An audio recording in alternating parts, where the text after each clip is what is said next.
अभी जो रज़ाकार film release हुई उसमें निज़ाम मीर उस्मान अली ख़ान रहमतुल्लाह अलैह को एक बहुत ही ज़ालिम बादशाह के रूप में बताया गया है।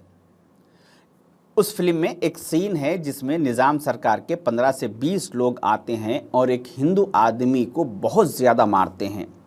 जब वो पानी पानी चिल्लाता है तो ये 15 से 20 लोग एक हंडिया में पेशाब करते हैं और उसके बाद वो पेशाब उसको पिलाते हैं।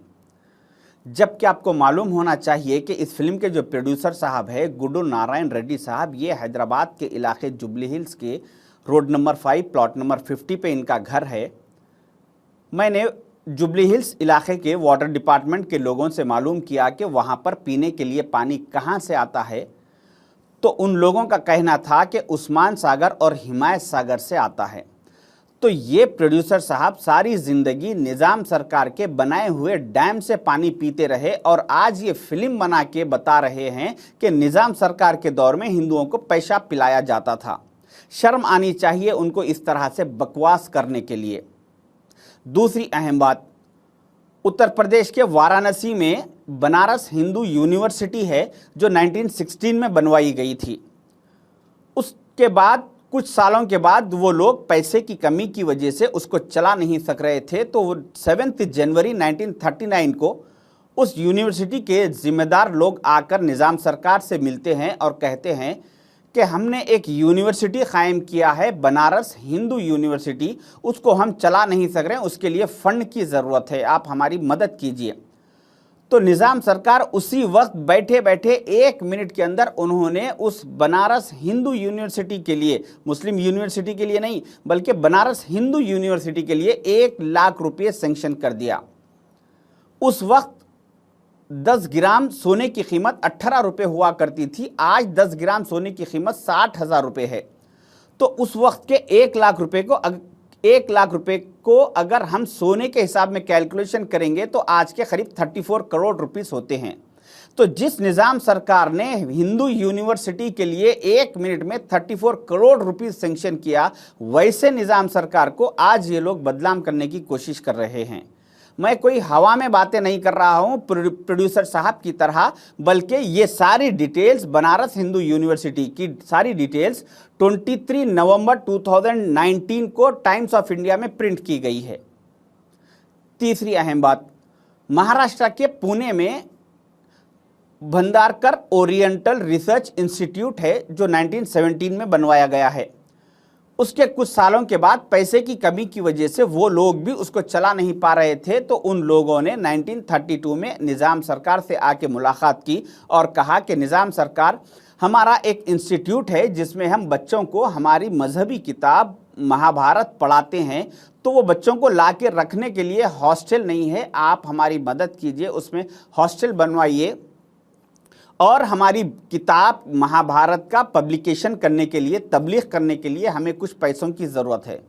तो निज़ाम सरकार ने उसी वक्त उन लोगों को 50,000 रुपये डोनेशन दिया और कहा कि वहाँ पे एक अच्छा सा लग्जरी हॉस्टल बनवाइए जो बच्चों को महाभारत किताब पढ़ाई जा रही है। और साथ ही साथ उन्होंने उस वक्त के 50,000 रुपये आज के 17 करोड़ रुपये होते हैं और उन्होंने कहा कि हर साल 1,000 रुपये मेरे ख़जाने से आप लोगों को दिए जाएंगे जिससे आप आपकी बुक महाभारत का पब्लिकेशन कीजिए। उस वक्त के 1,000 रुपये आज के 36 लाख रुपीस होते हैं।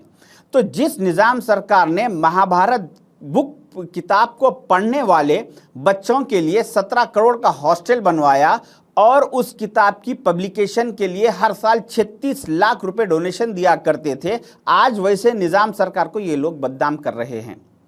आप गूगल में Bhandarkar oriental research institute type कीजिए, उसकी वेबसाइट ओपन कीजिए, उसकी हिस्ट्री में जाइए और जाके चेक कीजिए, आज भी वहाँ पर मेंशन है कि निज़ाम गेस्ट हाउस निज़ाम सरकार ने यहाँ पे हॉस्टल बनवाया था और आज भी पुणे में आप जाके देखिए कि वहाँ पे ये हॉस्टल मौजूद है। ऐसा कई मंदिरों को, हिंदू मुसलमान को, सबको लेके चलना निज़ाम सरकार की ये आदत थी। इसके साथ साथ उन्होंने यादगिरी गुट्टे की जो मंदिर है भुवनगिर तेलंगाना में, उसको निज़ाम सरकार ने 82,825 रुपीस डोनेशन दिया था, जो कि आज के करीब 28 करोड़ रुपीस होते हैं। आज से 1 साल पहले फरवरी 2023 में निज़ाम सरकार की बहू, उनकी डॉटर इन लॉ मोहतरमा प्रिंसेस असरा मैडम ने से कुछ यादगिरी गुट्टे की मंदिर के लोगों ने मुलाकात की तो प्रिंसेस असरा मैडम ने अपना सोने का डायमंड का हार निकाल के उस मंदिर के लिए गिफ्ट कर दिया। ये आप 26 फरवरी 2023 के टाइम्स ऑफ इंडिया में ये रिपोर्ट चेक कीजिए। 1000 पिलर टेम्पल हनमकुंटा तेलंगाना में जो मौजूद है, उसको निज़ाम सरकार ने 1 लाख रुपए डोनेशन दिया, जो कि आज के 34 करोड़ रुपीस होते हैं। सीताराम बाग मंदिर जो कि हैदराबाद की ओल्ड सिटी में मौजूद है, उसको निज़ाम सरकार ने 50,000 रुपए डोनेशन दिया, जो कि आज के करीब 17 करोड़ रुपए होते हैं। सीताराम बाग चंद्रस्वामी मंदिर जो कि हनम भद्राचलम तेलंगाना में मौजूद है, उसको निज़ाम सरकार ने 30,000 रुपए डोनेशन दिया, जो कि आज के करीब 10 करोड़ रुपए होते हैं। तिरुपति बालाजी मंदिर जो कि आंध्र प्रदेश में मौजूद है, उसको निज़ाम सरकार ने 8,000 रुपए डोनेशन दिया, जो कि आज के करीब 2 करोड़ 70 लाख रुपए होते हैं। मैं ऐसा निज़ाम सरकार के 115 मस्जिदों की लिस्ट और 115 मंदिरों की लिस्ट बता सकता हूं आपको, जो कि उन्होंने डोनेशन दिया। उनका कहना यह था कि जितना मेरे पे मस्जिदों का हक है उतना ही मंदिरों का हक है। हिंदू और मुसलमान मेरे 2 आंख है, इन दोनों को बराबर देखना, बराबर लेके चलना, ये मेरी जिम्मेदारी है। ये निज़ाम सरकार का कहना था। ये जो प्रोड्यूसर साहब आज उनके ताल्लुक से झूठा प्रोपोगंडा कर रहे हैं, ये कोई जाहिल आदमी नहीं है, ये पढ़े लिखे हैं। इन्होंने बीकॉम LLB किया है, वो भी हैदराबाद की उस्मानिया यूनिवर्सिटी से। ये प्रोड्यूसर साहब सारी जिंदगी निज़ाम सरकार के बनाए हुए डैम का पानी पीते रहे और इन्होंने सारा एजुकेशन निज़ाम सरकार की बनाई हुई यूनिवर्सिटी से हासिल किया, और आज उन्हीं को चंद वोटों के खातिर, चंद फिरका परस्ती के खातिर उनको बदनाम करने की कोशिश कर रहे हैं।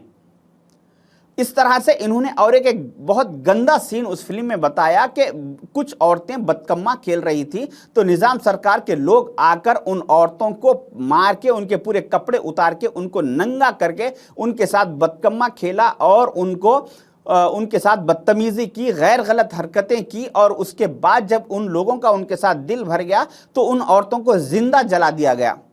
इस तरह से ये झूठा प्रोपोगंडा ये फिल्म में बता के हिंदू और मुसलमानों को लड़ाने की, बांटने की कोशिश कर रहे हैं। तो मेरी आप लोगों से रिक्वेस्ट है कि ऐसे लोगों की बातों में, ऐसे फिरका परस्त ऐसे लोगों की बातों में मत आइए और अपना इत्तेहाद बरकरार रखिए।